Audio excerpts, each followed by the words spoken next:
Does my hair look good? Man, I'm so sexy.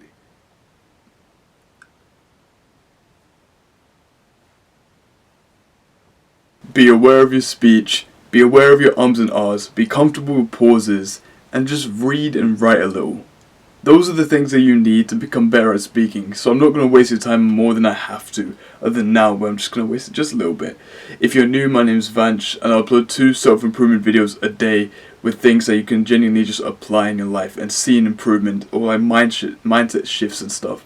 So click on subscribe and the post notifications, you can see more videos like this, and then your YouTube homepage will have more self-improvement video types, and you'll also see just more of my videos come up in your notifications. So click on the subscribe and the post notifications. It's a win-win for the both of us. And also, if you don't subscribe, I'm gonna find where you fucking live. Yeah you Tom, I know, I'm gonna find you. It's not gonna be easy, but I will find you. If you're wondering why you should listen to me rather than anyone else on this platform, well, I went from this kid who was scared of going up to the fucking workers. You know, the workers at Tesco's or at the supermarkets or Walmart or whatever. I was scared of going up to the workers to ask them where something was in the store, which is basically part of their job. And I was scared to do that. I would always get my mum to go up to them, even though she'd ask me, and then I'll say no, I didn't want to. I was too nervous because I didn't know how to speak to people. So my mum would get annoyed at me for that, but I went from that situation, and I was like that at the age of 15, 16, to someone who's complimented for how good his public speaking is, to speaking in front of my entire school about one of the best 2 weeks of my life, and having really deep intellectual conversations with my friends, and being able to articulate my thoughts in my relationship. Being aware of your speech is incredibly important. See, look, that's so ironic. I'm speaking on how to get better at speaking. I'm fumbling my speech. Let's rewind that. Focusing on your speech and like actually thinking about what you're saying and how you're saying things is really important into figuring out how to learn how to speak properly. So say I'm in a conversation with someone and I'm umming and ahhing a bit too much. I will notice that to myself. And I'll tell myself that I need to replace these ums and ahs with pauses. This is how I got better at speaking. This is how I eliminated my elongated words and my ers and ahs out of my speech. It was simply from just noticing when I did them and then replacing it with pauses, which then leads on to the other point about being comfortable with pauses. The thing is, when we're stopping, right, when we're stopping our speech so that we can think, we get worried and we start filling our sentences with ums and ahs because we think someone's going to butt in.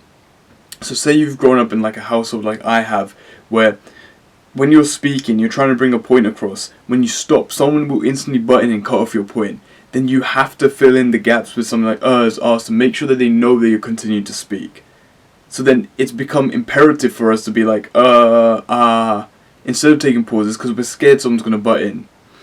But then it's simply about standing on your point then, where if you're saying something, you've stopped. And then they butt in, you say, I'm still thinking, let me just give me a sec. And then they'll stop, and then you finish your point. It's just about being polite and civil in that situation to stop people from butting in. I don't think that's much of a big deal where it comes to, if I pause, someone might cut me off. Like, it's simply just about communicating what you're doing across when you're doing it. So yeah, these are everything I tell you in this video, basically practical things that you can apply in the next conversation you have. Genuinely just notice in your speech when you're talking. Don't like speak like a robot just because of that. But notice in your speech when you're having a casual conversation, maybe after the conversation, how many times did I or ah?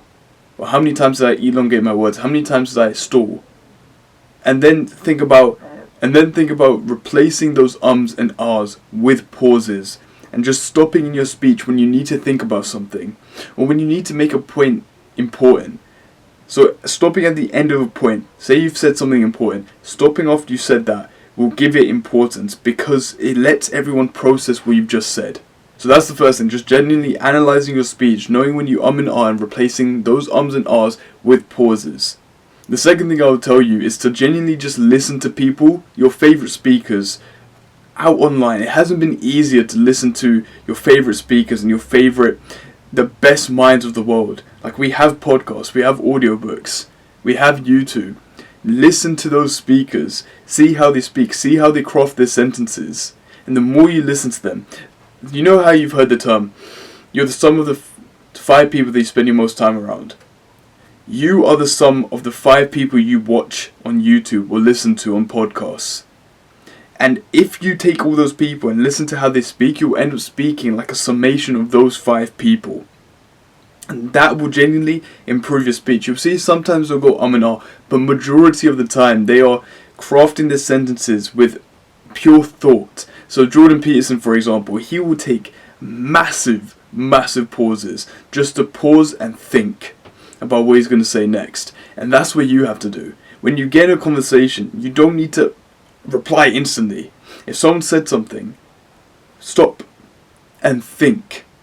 Think to yourself before. A lot of people speak to think, but you'd rather be the person who thinks to speak, because it means what you think to speak and what you say actually comes across with authenticity, and you know what you're saying is true to your own belief. But if you start speaking, you get into rambling and you start waffling and all of this. That's not what you want to get into. You want to take a pause, take a breath, and think. Now, the next thing is genuinely just to read or write. Read and write, actually. It's not or, it's both. Because we've always related speaking, reading, and writing all together. There's a reason for that. It's because if you want to get better at speaking, you have to read and you have to write more. If you want to get better at reading, you have to speak and you have to write more. If you want to get better at writing, you got to read and speak more. They're all correlated. So if you want to get better at your speaking, learn to read and write with efficiency. So what does that mean? I mean, writing is essentially any thoughts that come to your mind, you will write it down in an organized manner. This is what schools try to get us to do, which is why they make us write so much, is that they're trying to get us to become better at articulating our thoughts onto a piece of paper. But they never actually state that point, because most schools don't know that's what they're trying to do. But that's essentially what writing so much does. You're trying to articulate thoughts better on paper. But the thing is, when you get better at articulating your thoughts on paper, from, say, reading or just writing more, you also get better at speaking and articulating your thoughts in your words. Because the way that I write, I'll think of something and I'll write it, and I kind of speak in the same way. So I think and I'll speak. So the better you get at writing and bringing those thoughts down to paper, the better you'll get at thinking and then bringing those thoughts out in your words. That's how you communicate better. That's how you articulate better. And reading, seeing how sentences are crafted, seeing how people will bring out what they're trying to say and then end it off with a big bow tie. That's how you can replicate that in your own writing and your own speech, because you'll see, this is how you craft a sentence. This is how I should organize my thoughts when I write it down. This is how I should organize my thoughts when I speak it. So speaking, by reading and writing, you can get infinitely better at speaking just from doing those things. And these are the 3 practical things that you can do today to see improvements in your speech. And that's all I can tell you, genuinely. That's who I've gotten to. And I can hopefully get you to that stage. So thanks for watching, man. That's all I have for you. So hopefully you apply this practical advice that I gave you, and you will see improvements from doing that, because this is how you get better at speaking. So apply that shit. Go get it. Love.